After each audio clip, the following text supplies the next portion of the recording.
Hey guys, welcome. So today we're going to talk about something that is so common in relationships, but this thing is causing massive conflict in your relationship. So I see it in a lot of people I work with, whether I'm working with an individual or with couples. I've experienced it myself firsthand in my relationships, and this thing makes it so that you just kind of end up in the spot where you're always hitting heads with your partner because of it.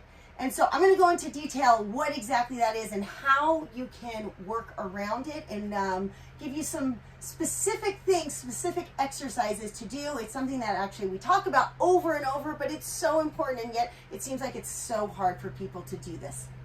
So if this is your first time to our channel, here at Making Mindfulness Fun, we teach you how to practice mindfulness in fun and simple ways so that you can wake up to your own personal power and realize that everything that you want in your life you can have. We help you wake up to your own sense of true self-love so that you can attract whatever health and wealth and relationships that you really want in your life.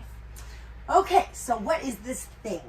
This thing that I see so many couples struggle with is a lack of vision.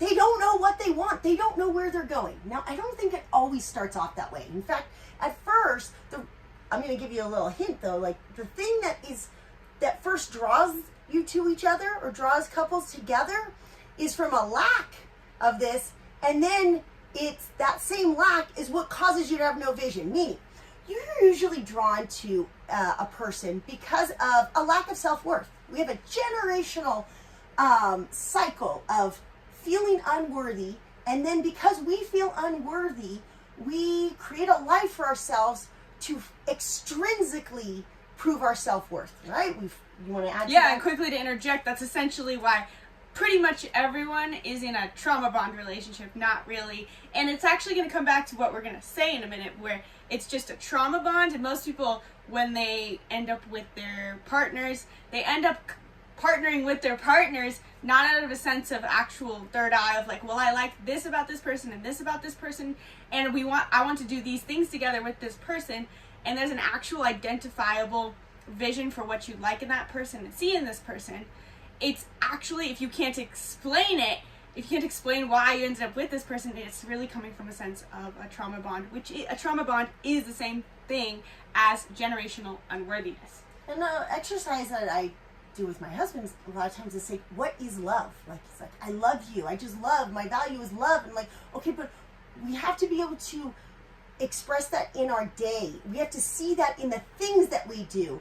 If like, I love that we go mountain biking together and we both love what it feels like to go down the berms and whatever it is. It's like there's these actions that we can start to realize because, so we start in this trauma bond, right?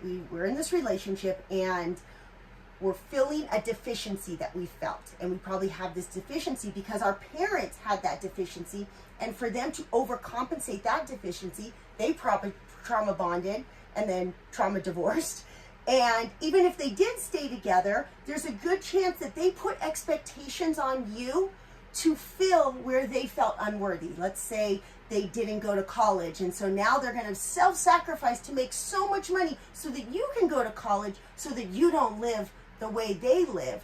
And they think that like, oh, I'm doing this out of loving kindness, but really they're doing it from a space of deficiency in their sacral chakra. They felt unworthy for not being as educated as other people. And so if I have these kids and they've lived this life, we see it in parents with their sports. Yeah, I was going to say, you take that same example, you send this kid to college because they have shame around that. Well, they're so focused on projecting on this extrinsic expectation of going to college to get a degree so that that kid feels educated, except they're completely blind to the understanding of that kid. And how many kids, this is pretty much just the general, anyone who goes to college kind of now ends up in this situation where they don't know what their true passions and desires and visions for the future are. So now they're in this reactive mode where they're in college trying to like fulfill the expectation of doing well in college, but really because they feel they don't know their passion or vision, now they are in this unworthiness blockage. And then they, in college, pretty much automatically get shoved into finding a partner, a relationship, a boyfriend or girlfriend or whatever, And now they're just automatically going into a new unworthiness trauma response of being in a relationship because they didn't have their own worthiness taught to them and experiencing that for themselves. And in a way, this worthiness thing that we're talking about, it's this sense of self outside of fear. Like we're not saying that you don't need a job.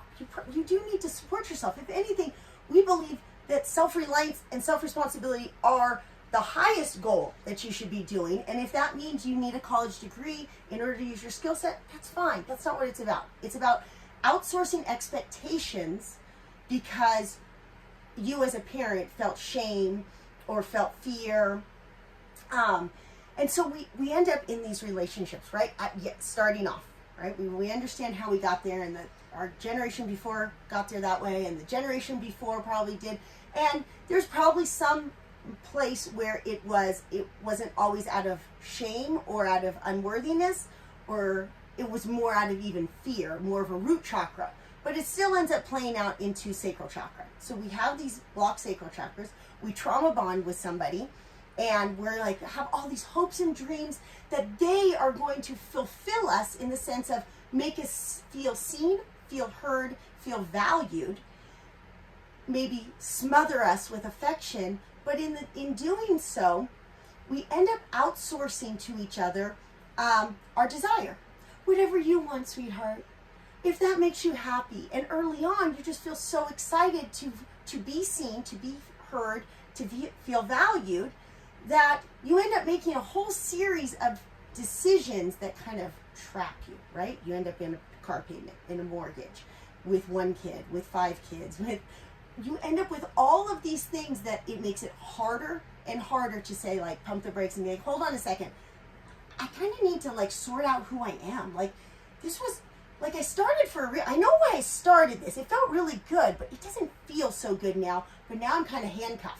Now I don't even know what to do.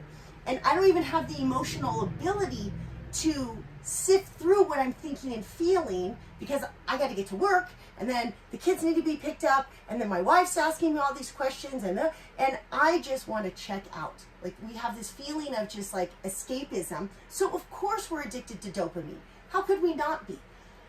But if we gave ourselves some permission to step back for a second and breathe and go, okay, I understand how I got here.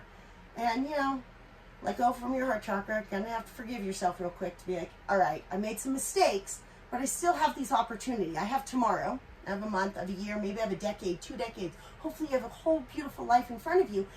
You can first start by stepping into believing that you are God and God is part of you. You have a creator potentiality, right? You have, with the creator mindset, you know that you can attract whatever you want to bring into your life. And so now you're like, shoot, I just lived the last 5 years, 10 years, 20 years, whatever. And I'm like, I wasn't thinking. I was on autopilot. I don't know what the heck to create. I have done the same job for this many years. Before I did that job, I went to college. Before I went to college, I went to high school.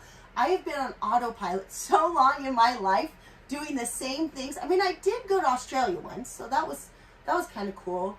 But that's about all I've done. And you're like, oh my gosh, who am I? I don't know what my third eye, I don't know what my inner God or goddess wants to create. That's step one. You're like, I have no idea. And so what you're going to do, one of the things you can do, are we doing sacral chakra first, right? So, oh no, we were going to talk about, we kind of talked about, we have 3 of them. This is going to be a 3-part video because we don't want to make it too long, but shall we go sacral chakra or solar plexus?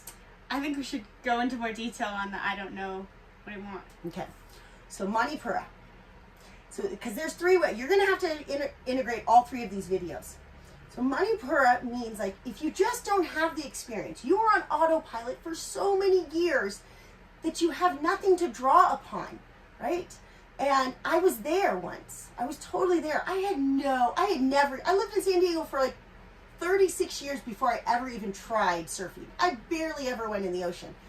And then all of a sudden, I go in the ocean and I start surfing and I'm like, oh wow, I had no idea life could feel like this. I had no idea I could feel like this. I just didn't know. So I had to add data, you add information. We call that experience. So then we start rock climbing, and like, I had no clue what rock climbing was until I was 37. I'd go rock climbing, wow, this is pretty amazing. In fact, on a regular day, you can tell I sound a little stuffy, we can go out and do a rock climb, something really easy, and just my hand touching the rock heals me. It's like the craziest thing that it changes me energetically. Wow, who would have thought? I wouldn't know that unless I did those things. Now, we're lucky we've traveled all over the world. We have a lot of experiences. But like Joe Dispenza says, as long as you're living in the predictable, in the known, you're never going to be able to manifest something new, because you're going to be living in repeat of past emotions, old emotions. Everything you do that is in the predictable triggers a past emotion of something you do, a low vibration emotion. The only way we get to these higher vibration emotions that attract something new is by stepping into the unknown. And there's no guarantees. My husband asks all the time, ooh, I want to do that, but I don't know. Can you guarantee that there's nothing's going to go wrong, that it's not going to be a bad decision, that no one's going to get hurt? Absolutely not. You cannot guarantee that. So, you know, yeah, you go ahead and add to it. I know I went a little long on that part, but we have to step into the unknown to gather experiences and to upregulate our genes to attract a higher energy vibration in order to change. Okay. This comes from a level of, you know, sometimes it's like, well, I still need to try something new, but what do I do? This requires embracing a level of curiosity that comes from stepping into the unknown. But in terms of like, what can I actually do? So I just sit here and like be curious and just, well, you can like scroll through Pinterest. I love having Pinterest vision boards as a way to inspire you to step into something that you've never experienced before.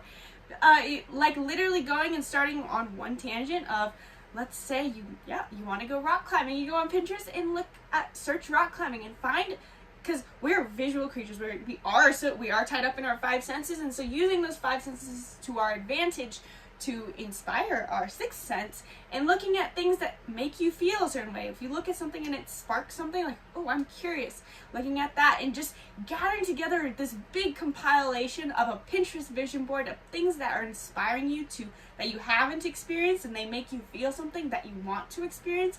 That's one of my favorite ways to put into practice this action of trying to create a vision of something that you want. So Gabby was very kind to let me use this as another example. I don't know if I really let her use this as an example. She's a mom. She just does it anyways. She's a mom. Well, like, you didn't let me, and I just like, come on, She's please. like, we're just going to do it. We're doing it now. I think it's a really great example. That, because we're talking about physical experiences, but there's also connection and emotional experiences. And I think about this first, before with Gabby's example, I think of like how many people we know who live in San Diego. And if you live in San Diego, a lot of people still, I think I've heard, wear masks. I think there are still a lot of talk around viruses and stuff. I think the reality is just really different than where we've lived for the last 2 years. I mean, I can count on my hands the number of masks I see. I don't, like, it's not a thing. It's like we're back living in 2019. And so it just depends on, like, if you haven't experienced it, it's hard to know it's a reality. And so one of our... Wait, I want to interject really quick, because this is something I think is super, super cool. Okay, so in Dr. Joe Dispenza's book, Becoming Supernatural, he talks about this study that they do. And I'm going to butcher this study a little bit, because I don't know all the details of who did the study and all that. You just read Becoming Supernatural by Joe Dispenza, but he talks about how, you know, they put together a study where a group of scientists are observing an atom through, they're observing an atom. And they're having this study, this observation, I'm sure through some very advanced microscope. They're having it recorded. And when a person was there observing the atom was there. But if the atom is not observed, the atom isn't there. So something only exists and materializes when consciousness is observing that frequency, that atom, because when we break down an atom, it's just frequency. So whatever manifests in our physical reality, all it requires to exist is consciousness observing that potential. So if you really think about that, essentially anything that you want materializes into the world out of thin air just by your consciousness acknowledging that it's possible. So back to, it's funny because it's easy in the scientific sense, and it's easy when we talk about rock climbing or living somewhere else or that. But in relationships are really important. And it's not to say that I feel very proud that none of my kids are in like a need to jump into a trauma bond with anybody. However, I do think a life well lived involves relationships. I think it's important for them to, at some point in their life, to find somebody that truly sees them, values them, and where they get to be a reflection of their intrinsic value system. So we're going to call that somebody who's conscious and awake also to the reality that you can be a manifester, right? You're awake to that there's a lot of forces out there that are trying to keep you blind to this reality. They're kind of one and the same. I have trouble understanding how somebody could be conscious and not awake, or awake and not conscious, because in reality, as your high conscious being, and you believe that you can manifest through the quantum whatever reality you want, then you would also be able to easily see that there is a facade veil of control systems in place. You can't believe that the control is actually has the power to control you. You are actually restricted by systems in place, and also believe that you can create whatever you want. And it's kind of interesting. I would love if you leave a comment. If you want us to go deeper into this, we kind of tiptoe around this topic, but we probably should go really deep into like how much of a veil we're living under. It's pretty crazy because you just walk through the world like you literally are in a matrix. And when you realize you're in a matrix, then you can be like, okay, let's go, matrix. All right, this is what I want. This is what I want. Let's bring it. Anyway, back to relationships are important, and I don't want them to trauma bond necessarily, but I also want them to see their value. And because we technically have never come across really anyone in their same age group as my adult children, same age group, let's say 18 to 24, that are conscious and awake, we really haven't. It's striking that in all of our years of travel, we've never come across, and therefore it's easy for them to get caught in the, well, I've never experienced it, therefore they don't exist. And of course, me, on the other hand, is like, of course it exists. Manifest it to existence. Visualize that there's a person of the opposite gender that thinks just like you, that has passion just like you, that has internal drive, intrinsic values. And it's hard, right? It's really hard to imagine, that something can exist that you've never seen before. And especially when you try to tell yourself this justified story that you've tried quite a bit, that you've been across the world. Like, I've been to 26 countries. So I can justify that because I've done so much and I have not seen it, it must not exist. And so, words are just spells. So part of me was like, hey, Gabby, can I just add this in because it's a words or a spell? So I just told the universe. And miraculously, some conscious, awake 18 to 24-year-old, in fact, I'm envisioning like dozens and dozens of you coming together for a Gen Zen festival. Just manifesting that. Okay, so that kind of wraps up video one of like, okay, your relationship, boom, you keep hitting heads, you trauma bonded, get over it. I know, it sucks. I did it too. But you have a choice. I did. You have a choice. You have a choice. And it's a lot of work. So most people just don't do it because it's a lot of work. But what are the options? We have this opportunity, and maybe on like the next cycle of your consciousness, then you work on it. Or you could just start working on it now. You decide to be like, you know what? What are my values? I don't know. I'm not sure because I was on robotic, living my life on autopilot day in and day out. So today I'm going to start on Pinterest and create this vision board and be curious and create or new even just say yes to new experiences that come up. Something might like just show up in your email inbox, or a friend mentions something, and say yes to it, even though if it feels like I'm not someone who does those kinds of things. I have one more that I actually did this, and it was a big transition for me when I started to do this, because when we first started to travel, I had a plan.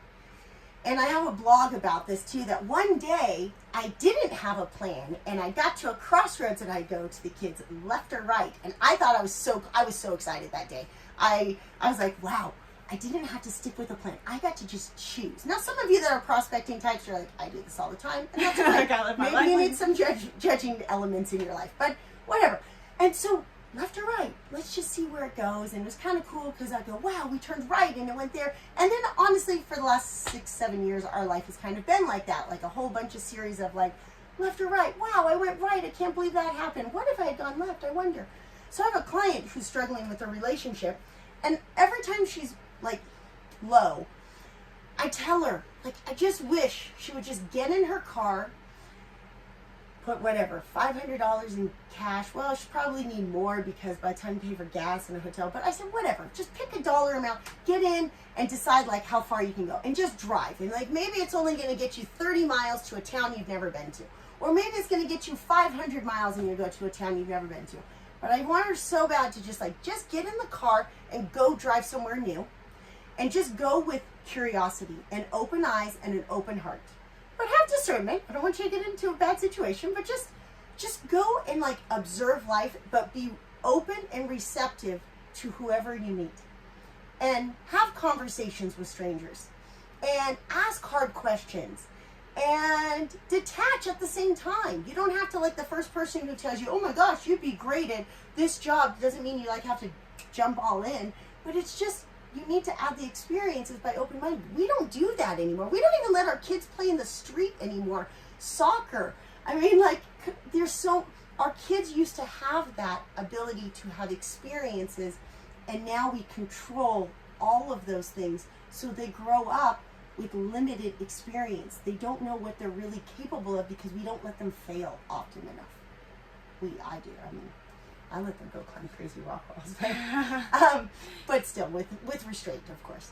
I think that wrapped it up. That covers our whole video on. This is part 1. In our next video, we're going to go into part 2 of what's holding you back from vision, because vision is the only thing that helps us overcome the big conflicts and obstacles that we're facing in our life, particularly in our relationships.